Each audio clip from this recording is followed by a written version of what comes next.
तो भारतवासी कहेंगे देखो कितने राम भक्त हैं, ये हनुमान जी का मंदिर बना दिया, चलो तो भारत वाले सब जा के अपनी कमाई भी उसमें डालेंगे, वो पैसा सीधे अमेरिका जाएगा। क्या सच में इस्कॉन एक अमेरिकी संस्था है? क्या सच में इस्कॉन भारत का पैसा अमेरिका भेज रही है? आखिर क्यों बड़े बच्चे और बूढ़े इस्कॉन की तरफ अट्रैक्ट हो रहे हैं? क्या इस्कॉन करता है लोगों का माइंड वॉश? क्या है the dark side of ISKCON? कितनी सच्चाई है इस्कॉन पर लग रहे इन आरोपों में? क्या सच में हरे कृष्णा के नाम पर इस्कॉन ब्लैक मनी को व्हाइट करने का काम कर रही है? अगर आप जानना चाहते हैं तो वीडियो के लास्ट तक बने रहिएगा। वीडियो में आगे बढ़ें उससे पहले अगर आप एक सच्चे हिंदू हैं तो सब्सक्राइब करें फैक्ट मंत्रा चैनल को और बेल नोटिफिकेशन को ऑल पर लगाएं ताकि कोई भी वीडियो मिस ना हो। हरे कृष्णा हरे रामा हरे हरे। जी हाँ दोस्तों, इसी एक लाइन से दुनिया में पहचान बना चुकी इस्कॉन संस्था पर अब इल्जाम लगाए जा रहे हैं। ये एक अमेरिकन संस्था है जो भारत का पैसा अमेरिका भेज रही है। सोशल मीडिया से लेकर न्यूज़पेपर्स तक the dark side of ISKCON, ISKCON का काला सच क्या है, इस्कॉन की रियलिटी जैसे टाइटल खूब मशहूर हो रहे हैं।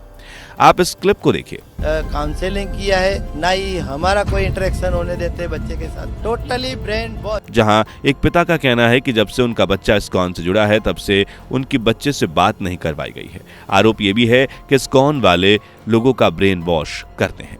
एक नजर इन क्लिप्स पर भी डाल लीजिए। तो भारतवासी कहेंगे देखो कितने राम भक्त हैं, ये हनुमान जी का मंदिर बना दिया, चलो तो भारत वाले सब जा के अपनी कमाई भी उसमें डालेंगे, वो पैसा सीधे अमेरिका जाएगा। जहां इस्कॉन को एक अमेरिकन संस्था बताया जा रहा है, साथ ही इस्कॉन के मंदिर में आने वाले चढ़ावे और डोनेशन को इलीगली विदेश यानी अमेरिका भेजने का दम भी भरा जा रहा है। ऐसा नहीं है कि ये दावे, ये आरोप इस्कॉन पर आज या कल से लगते आ रहे हैं। समय समय पर संस्था पर ब्रेन वॉश, मेंबर्स से बात न करवाने, बच्चों को अपना मेंबर बनवाने, पैसों का गोलमाल करने और ब्लैक मनी को व्हाइट मनी करने जैसे गंभीर आरोप लगते रहे हैं। हालांकि संस्था ने हर बार इन आरोपों को खारिज किया है और सभी सबूतों के जरिए, तो कभी लाइव डिबेट या इंटरव्यू के जरिए इसे खारिज किया गया है। लेकिन सवाल ये उठता है कि आखिर सच क्या है? ये जानने के लिए हमें जरा फ्लैशबैक में जाना होगा, लेकिन वहां तक पहुंचने से पहले आप वीडियो को लाइक करके चैनल को सब्सक्राइब कर लीजिए। दोस्तों, यूं तो गीता भारत का प्राचीन और पवित्र धार्मिक ग्रंथ है, लेकिन इसके बाद भी आज भारत के ज्यादातर लोगों को गीता का ज्ञान ही नहीं है।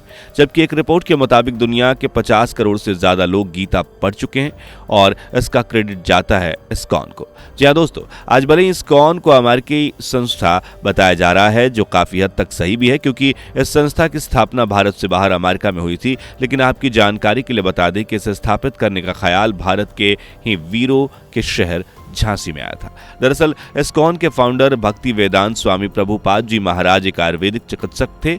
अपने आयुर्वेद के ज्ञान और दवाइयों के सिलसिले में उनका आना जाना अक्सर झांसी के आयुर्वेदिक कॉलेज में लगा रहता था।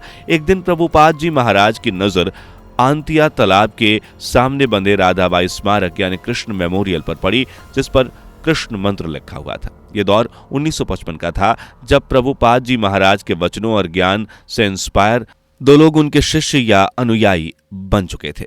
अब प्रभुपाद जी महाराज इस मेमोरियल को देखते ही ये सोच बैठे कि झांसी में ऐसे ही एक कृष्ण मंदिर या संस्था की स्थापना करनी है। इसी सपने को साकार करने के लिए 1957 में उन्होंने कदम बढ़ाए और झांसी में ही इस संस्था की स्थापना करने की सोची, लेकिन कुछ कारणों के चलते वो सफल नहीं हुए। इसलिए स्वामी प्रभुपाद महाराज वृंदावन चले गए और 16 साल कृष्ण की नगरी में रहने के बाद अमेरिका चले गए। अमेरिका में स्वामी जी की नजर कुछ समाज से बहिष्कृत लोगों पर पड़ी, जिन्हें हिप्पी कहा जाता था। समाज से बाहर किए गए इन हिप्पीज को स्वामी जी के वचन, बातें और शिक्षा पसंद आई और इन्हीं के साथ मिलकर 13 जुलाई 1966 को ऑफिशियली न्यूयॉर्क की एक छोटी सी दुकान में इस्कॉन की स्थापना कर दी गई। कृष्ण भक्ति के पाठ के चलते छोटी सी दुकान से शुरू हुई इस्कॉन संस्था देखते ही देखते दुनिया भर में फैलती चली गई और आज इसके 1000 से भी ज्यादा दुनिया भर में सेंटर्स, मंदिर मौजूद हैं, जबकि अकेले भारत में इस्कॉन के 400 से ज्यादा सेटम हैं। वहीं इस्कॉन एकमात्र हिंदू संस्था है जिसके मंदिर पाकिस्तान में भी हैं, वो भी पूरे 12। महज कुछ ही हिप्पी लोगों से शुरू हुई इस्कॉन से आज 10 लाख से भी ज्यादा लोग जुड़े हुए हैं और इतने ही लोग इस संस्था का हिस्सा बनने को भी तैयार हैं। वो स्वामी प्रभुपाद जी ही थे जिन्होंने रात दिन एक करके भगवत गीता को इंग्लिश में ट्रांसलेट किया, जिसके चलते भगवत गीता का अमेरिकन, ब्रिटेन और दूसरे देशों में प्रचार हुआ।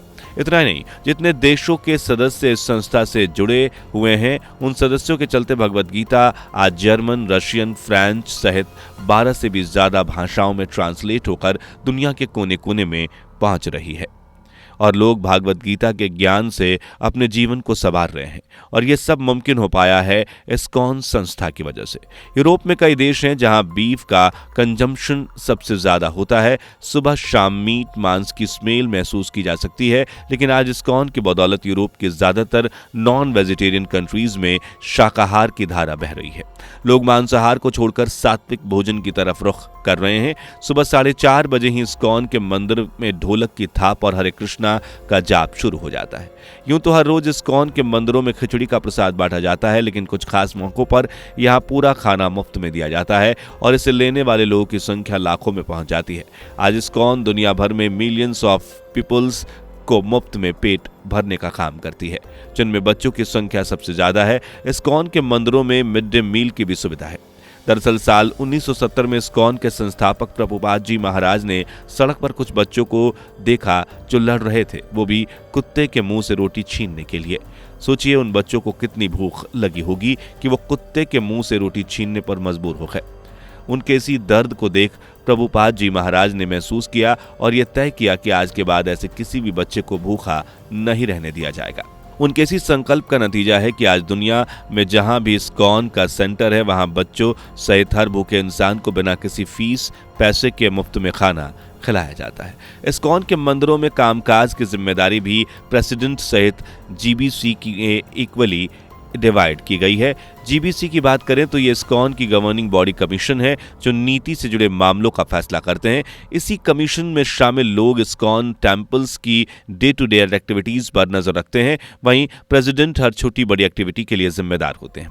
प्रेसिडेंट सहित जीबीसी के कमेटी मेंबर्स का खर्च संस्थाएं उठाती है। इसके अलावा जो लोग इस संस्था से जुड़े हुए हैं उन्हें भी अलग से खर्चा दिया जाता है। जो लोग शादीशुदा नहीं हैं उन्हें अलग से मेंटेनेंस और खाने पहनने सहित दूसरी जरूरत की चीजों के लिए खर्चा दिया जाता है। वहीं शादीशुदा को स्टाइपेंड के तौर पर एक रकम दी जाती है।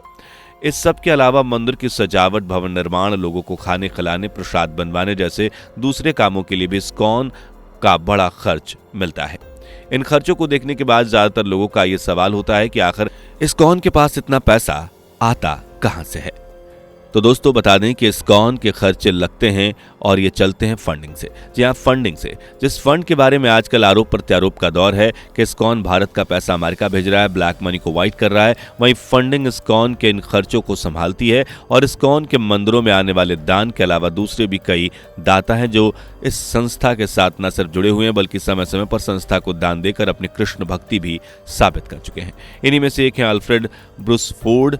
जी हाँ दोस्तों, अमेरिका के जाने माने बिजनेसमैन हेनरी फोर्ड के ग्रेट ग्रैंडसन, जिन्होंने न सिर्फ इस्कॉन के संस्थापक प्रभुपाद जी के ज्ञान को समझा बल्कि अपना सब कुछ छोड़ छाड़ कर कृष्ण भक्ति में लीन हो गए।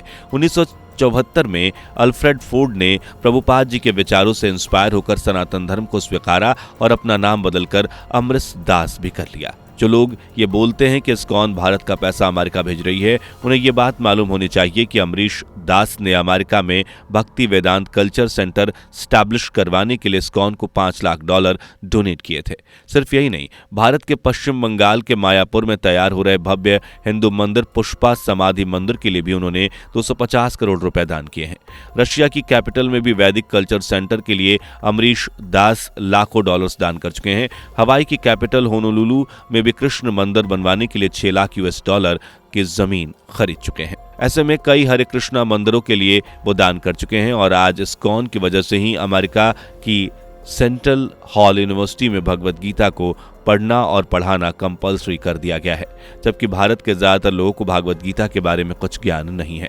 इसके अलावा यूके की कैम्ब्रिज यूनिवर्सिटी में भी इस्कॉन की मदद से भगवत गीता को पढ़ाना कंपलसरी कर दिया गया है। इसी तरह इस्कॉन की ही बदौलत आज सनातन कल्चर दुनिया भर में फैल रहा है और इसका फंड, दान से मिलने वाला पैसा, चैरिटेबल ट्रस्ट, पशुओं की देखरेख, मुफ्त भोजन सहित दूसरे धार्मिक और अच्छी क्रियाओं में यूज किया जाता है।